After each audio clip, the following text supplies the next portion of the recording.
Vamos a retomar ahora los aspectos que tienen que ver con el análisis del paisaje urbano en función del territorio y en función de los niveles del paisaje. En este curso de Urbanismo 2 tomamos el análisis del paisaje en función del territorio, como dijimos antes, el territorio, las regiones, las ciudades, incluso los lugares pueden ser considerados como territorios porque son expresiones de actividades, de distintas escalas de actividad humana. Las escalas del territorio eh, dependen de la organización de actividades humanas en el espacio, no tanto del tamaño. Obviamente que hay que la variación de estas actividades y la escala de estas actividades también va a estar relacionada con la extensión sobre la superficie terrestre. Quiere decir, el territorio es en función de las actividades y de la extensión que estas actividades van a generar, van a ir cambiando la territorialidad. Al mismo tiempo, el paisaje puede ser definido por escalas, que vamos a llamar, en este caso, vamos a llamar niveles. Cada uno de estos niveles del paisaje va a representar un tipo de organización específica y va a ser a la vez un hecho concreto que vamos a poder percibir.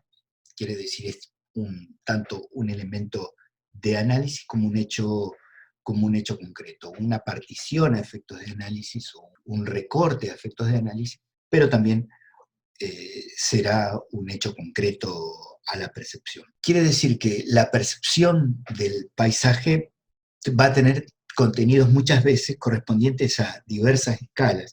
Entonces el análisis del paisaje va a tener que trabajar con la discriminación de estas escalas territoriales que van a estar dentro de estos niveles de paisaje que son reconocibles a partir de la imagen.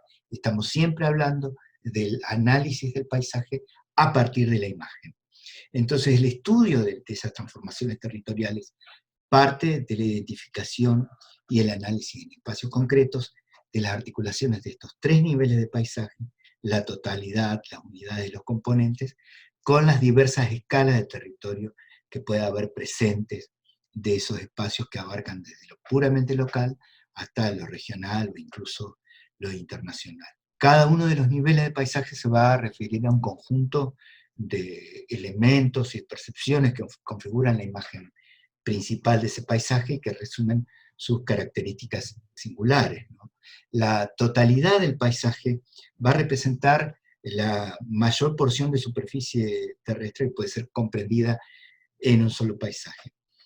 Mata Olmo y Galeana Martín dicen que la totalidad del paisaje es una determinada disposición y articulación de las partes que componen la faz de un territorio y le otorgan su peculiar carácter. En el caso de una vista desde el norte de la ciudad de Santa Fe, donde aparece bien definido, digamos, la escala del barrio y al fondo ya el área central de Santa Fe con su edificación, incluso algunos edificios que podemos reconocer a izquierda y a derecha, como los edificios del Parque de la Costanera y los edificios del Procrear sobre el Parque Federal.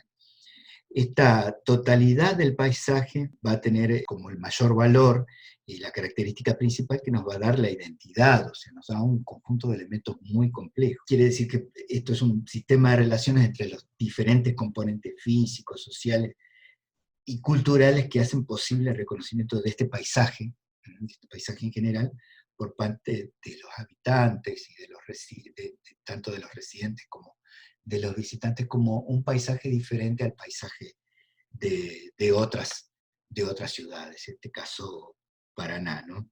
Si bien esto permite reconocer la escala, permite reconocer la identidad de un determinado lugar, hay una complejidad presente en este tipo de visiones que dificulta el reconocimiento de particularidades, por lo cual esta visión de la generalidad va a ser siempre sintética. Después vamos a tener que pasar para reconocer particularidades a reconocer unidades de paisaje.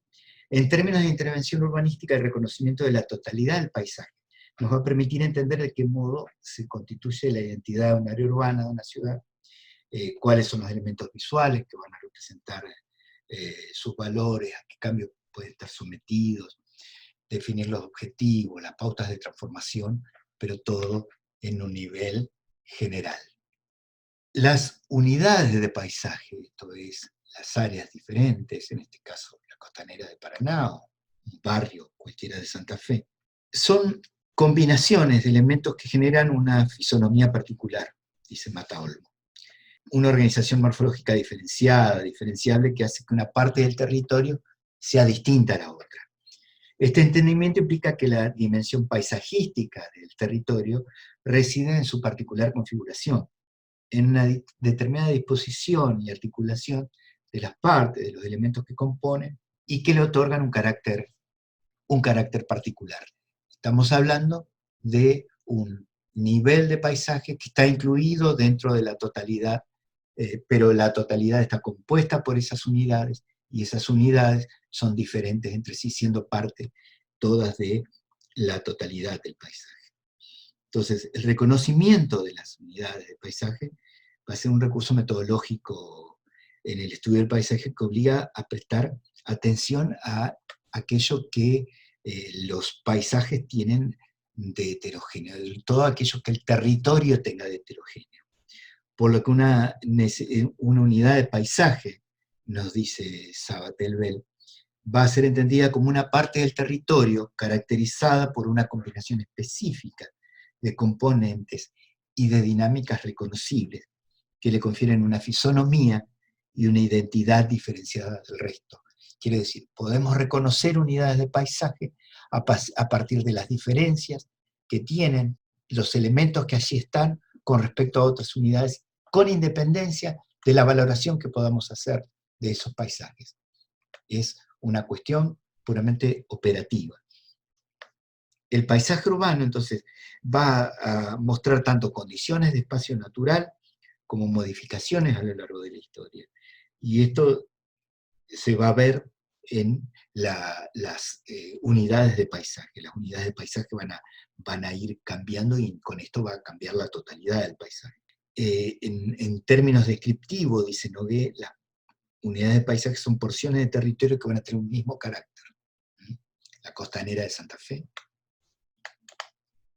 los barrios, van a tener un mismo carácter y van a depender de la combinación de formas de relieve, cubiertas del suelo. Esto implica que las unidades de paisaje van a estar incluidas en ese paisaje de mayor escala, que es la totalidad. Y finalmente, vamos a tener componentes singulares en el paisaje, que es algo que está muy relacionado con nuestro trabajo como arquitectos urbanistas. Estos componentes singulares en el paisaje son aquellos elementos que pueden ser elementos o incluso lugares naturales o artificiales, cuya singularidad va a ser relevante para otorgarle un carácter particular al paisaje. Y otorgarle un carácter particular a los dos niveles anteriores, tanto al nivel de las unidades del paisaje como al nivel de la totalidad del paisaje. Es el caso del puente colgante, por ejemplo. El puente colgante le otorga una particularidad al paisaje de Santa Fe, sin el cual esta particularidad estaría perdida. Esta es una foto actual del puente colgante en el medio del estiaje de la laguna Setúbal. Estos elementos del paisaje que son particulares pueden ser tanto construidos, como es el puente, como pueden ser naturales. O sea, el relieve, por ejemplo, de una ciudad de Paraná nos muestra la ciudad y hace que esta ciudad sea característica, que esto sea característico del paisaje. Y en una secuencia, como en este caso, una secuencia de acercamiento a la ciudad, nos permite ir develando. El relieve de Paraná es relevante en tanto revelación de la ciudad, de cómo es la ciudad, de la característica de la ciudad. Acá vemos una totalidad y al mismo tiempo vemos particularidades, y un elemento singular del paisaje de Paraná va a ser justamente el relieve. La ciudad va a estar localizada frente al río, y es una ciudad con una topografía completamente accidentada. Acá tomamos un trabajo de tesis que hace un estudio, vemos una implementación de un estudio sobre el paisaje, donde están marcados diferentes aspectos del paisaje. En este caso es la ciudad de Río Colorado. Hay área urbana a ambos lados de un río, hay una meseta que está más alta y que van a aparecer una definición de esas unidades, de esa totalidad, y un conjunto de factores por el cual se establecen características de una margen y otra del río, y de características de subunidades que van a tener su nombre y van a tener su descripción. Este estudio, esto es una implementación práctica de cómo se estudia el paisaje. Este estudio va a ir tomando diferentes unidades a lo largo del recorrido del río, va a ir reconociendo diferentes unidades de paisaje y caracterizándolas de acuerdo a los elementos que tienen en común.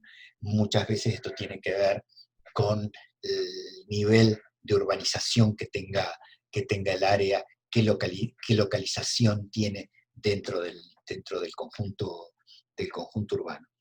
Quiere decir, en estas escalas, en estos niveles del paisaje, puedo ir definiendo ya qué elementos me van a aparecer.